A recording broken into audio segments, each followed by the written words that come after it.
working on. I think it's the landlord-tenant one. Oh, okay, perfect. Thank you. See, I need You're this. I can't remember everybody. There's like, I think in total I'm expecting 53 students, and then they just opened up another round on Oh my March god. 10th to accept more. And I'm like all about it, but at the same time, I can't expect myself to know everything and everyone and not get names and things mixed up. So, No, um, that's completely fair. yeah. And so for the landlord tenant one, I think I scheduled you guys a meeting as well for the team to see if you guys have met each other yet. Um, Yeah, it's on yeah, Friday, right? tomorrow actually at 12:15. I don't know if that works for you. Oh no, it does work. That's during the lunchtime for my Okay, break. perfect. I So that switched works for it me. over. It works. Okay, good. Because you have one team member from British Columbia, and Yes. they have Pacific Standard Time. So 12:15 is like 10:15 a.m. for them. So Oh, it's like 2 hours earlier, which is fine. She confirmed that time is all right. The first meeting we had last Friday, it was like 8:45 a.m. for her. So it was like really early. yeah. So this should be okay. It's in your lunch break. Hopefully it won't take up too much time. And I don't know, have you guys talked to each other at all? Like what's the communication been like so far? Or you guys just split off in halftime? With me being sick, so I was in and out of sleep, but I did speak to Catherine. So is it Sophie? Sophia is like the AI agent that's like organizing things and like administrative Yeah. tasks. But there's another Sophia, like Sophia M. But she's not part of this one, I don't believe, It's unless I not got you guys her. mixed up. Am I getting the Oh wrong? no, wait, I am getting wrong. I didn't invite her to this. Oh fuck. Oh fuck. It's Okay. okay. Yeah, Sophia M. I'm getting everybody mixed up. Okay. Sophia M is going to be invited too. My bad. My apologies. Yeah, she's That's part okay. of that. So you did talk to her. Okay, good. Yeah, it's and area. Aria. Aria? Yeah. Aria. And I also spoke to her. I haven't gotten to meet Abir. That's how you say the Okay. name? Yeah, Yes. Abir. But He's working I'm on this with his mom. okay. And I'm pretty sure I'm gonna meet him tomorrow, right? Yeah, so it's And going we're to gonna be see. you, Aria, Abir, Catherine, and Sophia, and then myself. And then Oh, originally I scheduled Sophia to be the lead, like out of like mm-hmm, like panic. I was like, oh my god, this is too much. I need someone to take over. And she's the first mm-hmm. one to reach out to me via email. So I was like, you know what, you're gonna be in charge, but I don't know if she's comfortable. And then Abir today said that him and his mom would be more than comfortable to take over leading, and he has a very light schedule. He's not super busy with school, so I'll just make that switch for now, so it's easy. And he wants to reach out to all of you guys and like make sure everything is going okay. And also, Okay. you can reach out to me. Um, but I haven't really been in communication much with Sophia since that day. I don't know what she's up Mhm. to. So Abir was like very communicative, so that's why I switched him over into the lead. That makes sense. That makes a lot of sense. Yeah.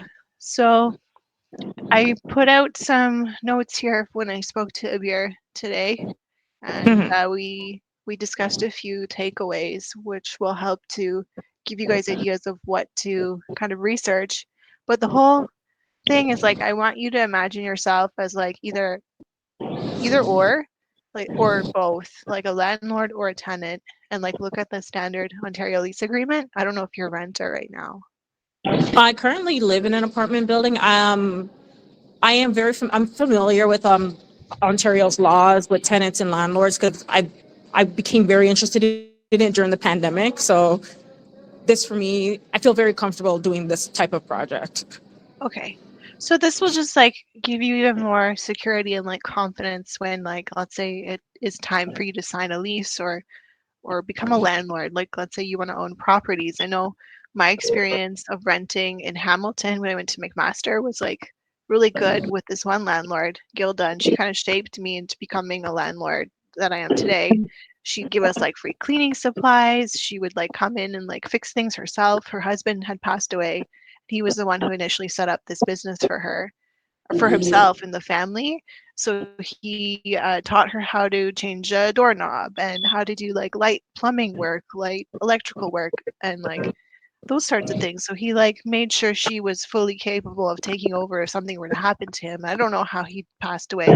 She didn't share those details with me, but like she's a grandma, she has grandchildren, and she's like filthy, like wealthy because her husband had set her up so well. And she goes on vacations and like she's living a really stress-free life. So I think like being a landlord is such a blessing because you're making money while you sleep. And like so I don't know what kind of angle you want to take on it. Like, what are the steps to become a landlord? Like, how do you buy your first place? Because that could be an option too in the brainstorming. Because for me, it was like really stressful. I had no idea what I was doing. And like, I remember like not being able to sleep for like 3 months when I put that down payment on the property. And I know the housing market is crazy right now, so it's like unimaginable. Even at that Insane. point, yeah. Even now, it's like unimaginable thinking what I did like years ago. Like that, I bought it at the peak of the market, so it was like peaking, and I jumped in like an idiot, thinking like, oh, this will be okay. I can only say now it's okay, and it's been 7 years of me like stressing over it, and like I had a stable job, everything was going good, and then some situation happened, and it completely threw me and knocked me off my kind of like teeter totter that I was on already. So, but it's still secure. I'm not super stressed. It's like, how do you research a good place to buy? How do you research a good place to rent? What does like a good landlord look like? Like, there's no different ideas I can throw out there from the get go. But you Okay. can let me know what part of that project would interest you most, because I think Abir was like dreaming of becoming a landlord, so he's gonna probably take on that side of like how to become a landlord. Both. Yeah. I think both things really interest me. I think like what really interests me is like the responsibilities of both, like what the responsibilities that the tenant has, but also the responsibilities of what the landlord has as well interest me. So like on Yeah. both ends. And on the standard Ontario lease agreement, it's very clear about what it, who is responsible for what. But then there's like really complicated and strange situations that occur, and I know because of personal experience. Like I had one tenant that was like a previous friend of mine. It was their Hmm. names were like Ashley and Justin, and they only had to stay there for 3 months while their new home was being built, and it was like an expensive one because they both have really well-paying, high-status jobs. Like she works in pharma, and she hires like senior level executives for like the company. She's like senior level HR for recruiting, and he's like a manager of like a transport trucking company. So like they both make really good money, and I said like as friends, like I'll let you stay in my place, but you're going to be treated like a regular tenant. We're going to sign an agreement. You're going to put a deposit, and this is where I got all this like pushback. Like she didn't want to give me a deposit right off the bat, and I'm on the brink of homelessness. Like they were helping me, but they also weren't helping me. Like they were giving me so many problems and so much trouble, even though we were friends, and they were trying to put me even deeper into the hole than what I was already in. And I knew what my responsibilities were as a landlord. I knew what my boundaries were, but with them, like saying, even like pushing back a little bit on something, they were so aggressive towards me. And I was just like, I didn't imagine this to be the situation when I said, yeah, like you come stay at my place. They broke an electrical outlet because they plugged in one of those 5-in-1 devices. Yeah. They demanded that I fix it and that it's my fault. And I was like, it's not my fault. Like, clearly you plugged in too many things. So I had to pay for that. They were complaining about the Wi Fi internet. They wanted Wi Fi included. And like, upon them moving in, had to be connected. So I picked one that was like cost effective. I did research. I checked out all these different companies in the building, and everyone said this company was really good. It was called Coextro or something, and Hmm. it worked. It worked fine. And then one day it wasn't working. They wouldn't call customer service. They were like bullying me into getting Rogers internet, and that they will like overstep on me and say like they're gonna do it anyways, even though I signed a contract. There would be penalties with the other company. Like it was so messy. So Oh my gosh. it was like 3 months of like nonsense, and she was pregnant.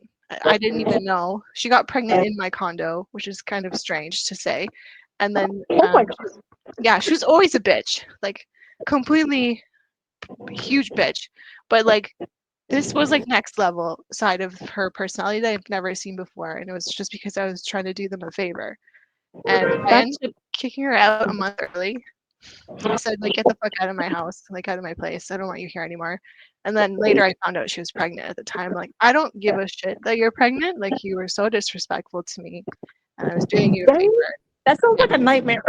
It was such a nightmare, but I'm so glad they left without any like legal complications. Like they could have done some more stuff that I've never even would have dreamed or imagined happening to anyone. But I heard stories like my neighbor 2 doors down from me right now had like some really fucked up experience. He had to pay $50,000 for legal fees just to kick out this one tenant. So it's like there's so many situations that could happen. How do you protect yourself? Exactly. Yeah. That's something that I've been like researching how landlords could definitely protect themselves against tenants that are just trouble. Yeah. Like, There was another one. There was another tenant across the hall from me in my building when I was living there still.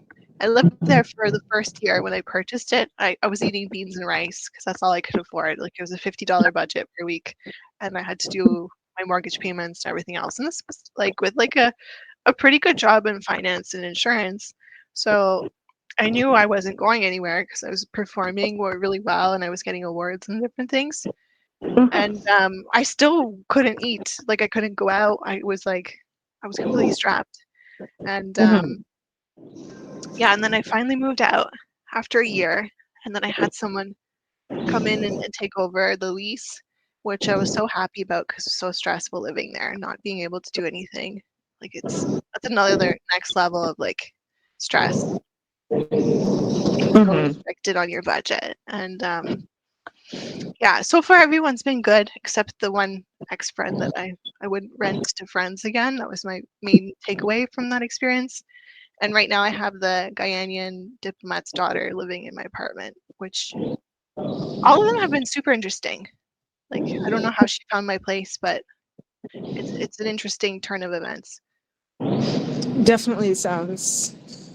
But it's a good thing that you haven't had any like horrible experiences since the last time, because that would be terrifying. Yeah. No, I guess I'm lucky in a sense that it's just been like little like conflicts and things like that. Nothing like humongous. I did have a flood. I did have a flood though. Oh my. That's while I was still living there. Yeah, things happen. It's really fucked, but that's why you have to have like insurance for your Oh, place. 100%. Yeah, that could also be a thing of research. A lot of people don't know about tenant insurance or landlord insurance. So it's Exactly. very interesting. So I think that's something that I could definitely put in to make sure like people know you can get these different things to protect yourself, or like to protect like if something Yeah, and like happens. yeah, and like deductibles and things, like educating yourself on like pricing and like budgeting, how to budget for renting a condo or owning one. Budgeting is Yeah. also a big one. So Yeah.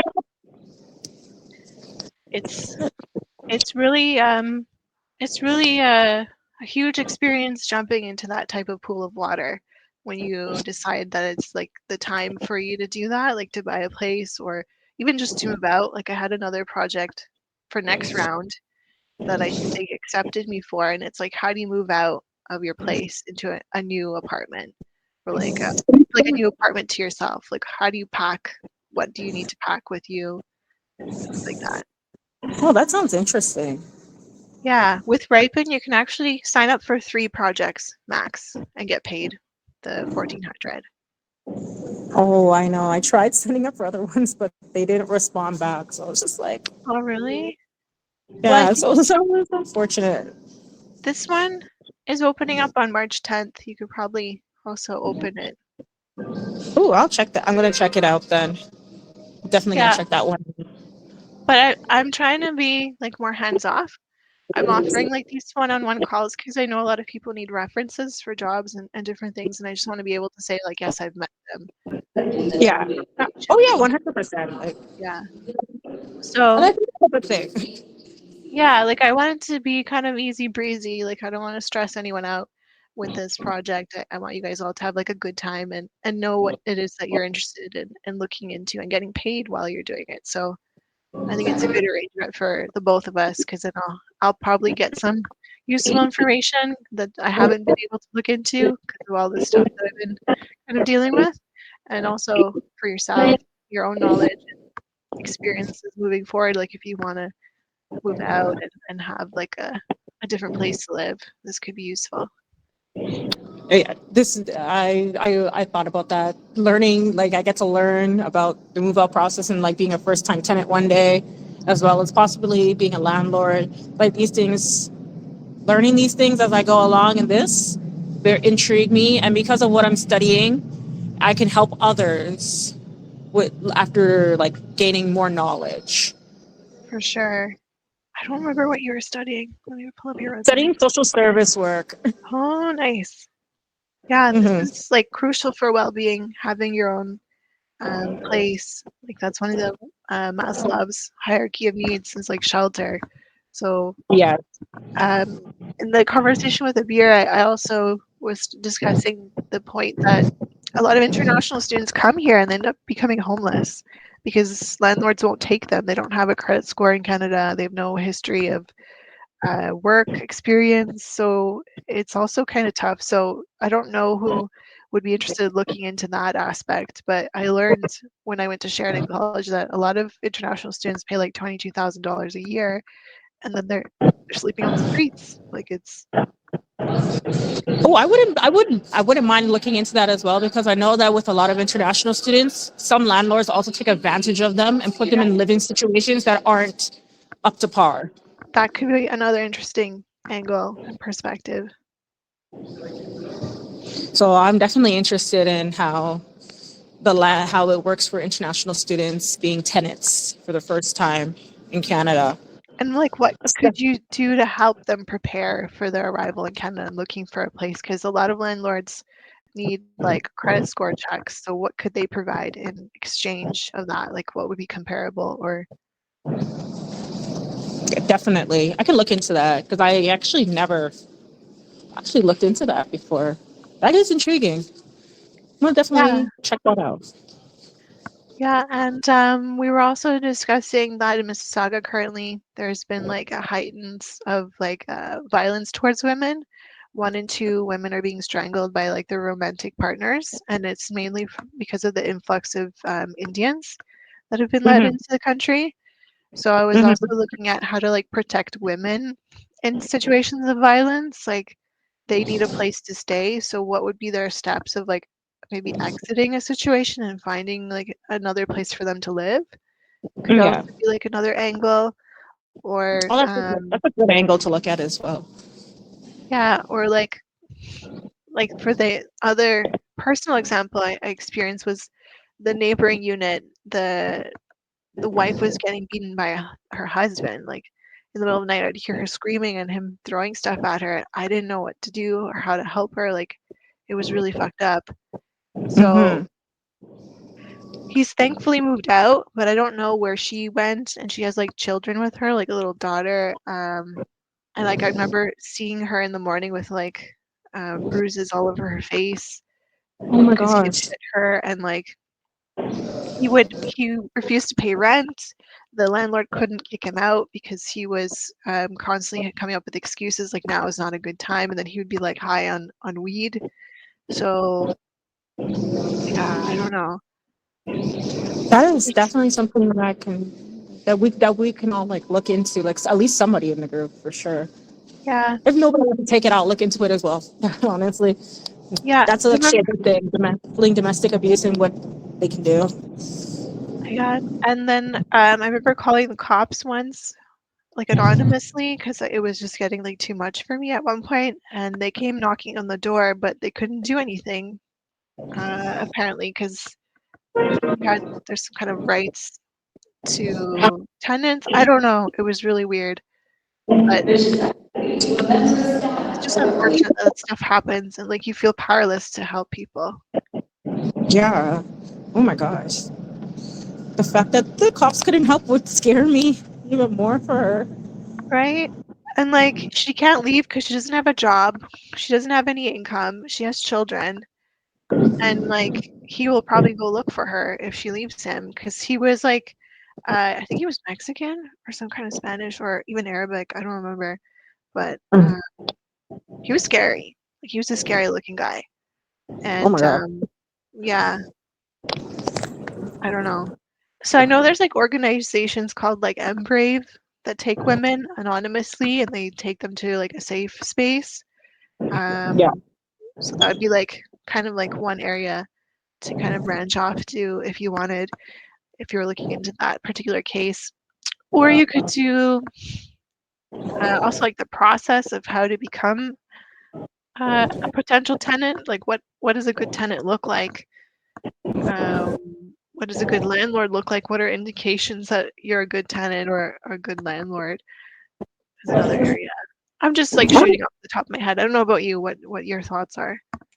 No, no, these are a lot of these responses, a lot of these thoughts I had in my head, but like I never thought much about like figuring out like how international students could um like get an apartment or a place without a credit of history, or like women fleeing domestic abuse. I never thought about those. So now I'm really interested in all of these things. Yeah, I mean it comes down to the like basic psychological need of shelter and like Mhm. protecting vulnerable parties like women and children. Oh, And it's just hard to 100%. yeah, but I know I've heard from talking to international students, most of them end up living in Airbnbs and like paying a lot of money because Airbnbs don't discriminate as long as you can pay through their platform and there's like it's a third party. So if you kind of like fuck up, you have like a third party to go to in case there's some issues. So some of them end up in Airbnbs. I did not know that. That's heartbreaking. Yeah, and it's like not cheap. Some of them are charging like No, Airbnbs are so expensive. they're They're so more expensive, expensive than a hotel. right? Oh I my gosh, don't it is know. so heartbreaking. Yeah, and then they end up not having food to eat because they go to food banks afterwards. Like it's just it's a big old mess. And like Abir was telling me, he's in London, Ontario, and he said Hmm. like they don't have a problem with like Indian immigrants per se, but they have like an influx of different types of immigrants. And he heard that that's just been like an ongoing issue for all colleges because they got funding cut in general. So they were trying to problem solve by bringing in more international students, but then international students caused another problem. So it's just been like a whole spiral of different types of issues as a result of Yeah, like lack of funding. So that is something I definitely know about the lack of funding and how it directly affected the province. Oh my gosh. yeah, there's so much going on, and it's been like that for like a few years now, and everyone is trying their best to kind of like accommodate for the situation. But Canadian citizens are also struggling. Like we're not able to find jobs because of all these immigrants and international students taking Mhm. our positions. So it's A lot of them just hire each other. It's really hard to find a job. yeah, So yeah. I mean, after that's one, why when I saw this experience, I immediately jumped on it because I was just like, it's really hard right now for me to find a job, and just, even if it's a little money, it goes a long way because most places like Tim Hortons or stuff, they're not going to hire me because I don't look like them or talk the language. So honestly, I even tried at like Winners and HomeSense, and they wouldn't hire me, and it was just like where do I go at this point? I tried like I've worked in the food industry before. I worked at like Boston Pizza and mhm. different places. So yeah, like it's hard because they do discriminate if you don't look like them. And if like there's And what you can have so much experience and they still, you just have to look like them. You have to speak their language. It's so difficult. yeah, And I kind of feel Bernadette. bad, especially. Sorry? I feel bad, especially for teenagers because they're struggling to find a job. Like Yeah. it's just horrible all around.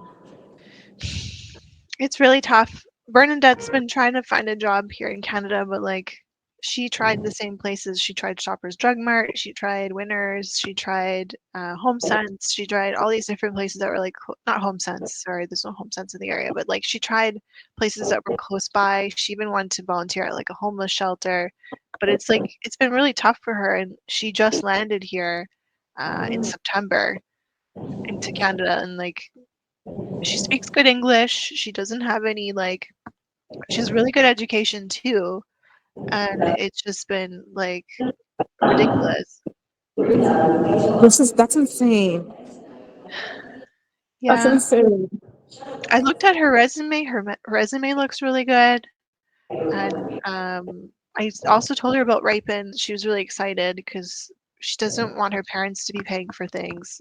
Um, she wants to try like her own way in Canada, but it's just like it's another all like encompassing type of environment coming here to a new country and like trying to start over, And it's difficult, especially if you have nobody with you when you're right? all alone.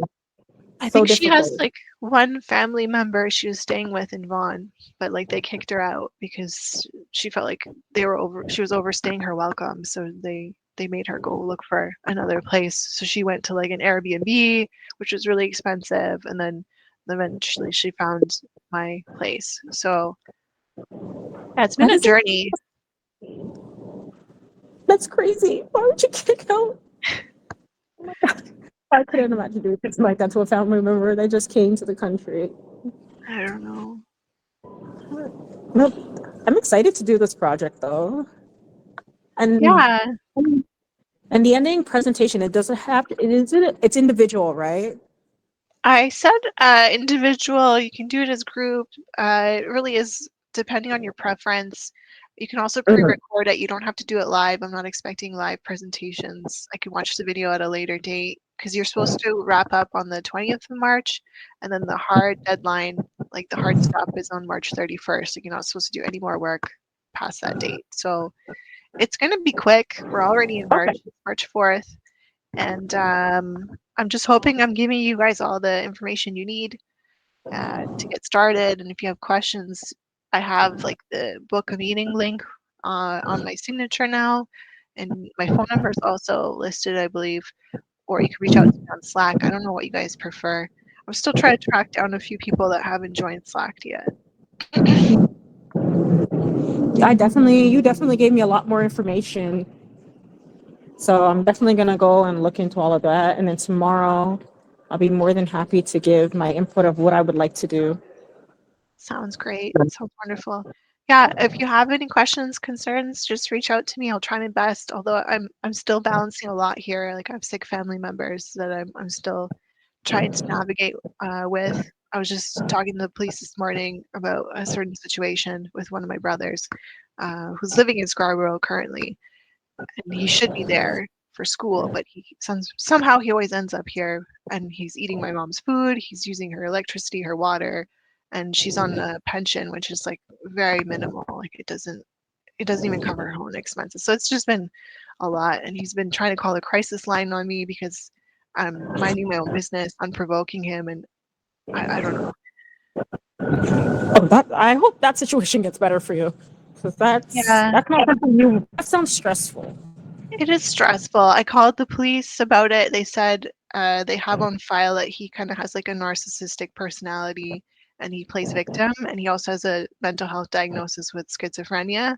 So they have that all Mhm. noted on file. And they said anytime he calls you or calls us, you call us first and we'll put on his file. You can take him to small claims court if he continues this behavior. So we got that sorted. He no longer has that type of like authority over me. He's not anyone like my boss or something. He's just Yeah. a stupid person. Well, I'm so happy I got so much more information from you this meeting. This is just I like a learned a session lot. of having tea together, you know?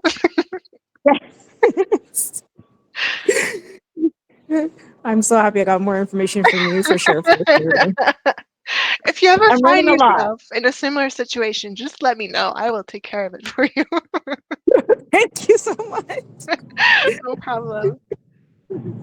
All right, so we're at time. I'll let you go. You know how to reach me. if anything happens, let me know if you need my help. Okay, thank you. No problem. Have a great day, Moetisha. You as well. Thank you. Take care. Bye. Bye.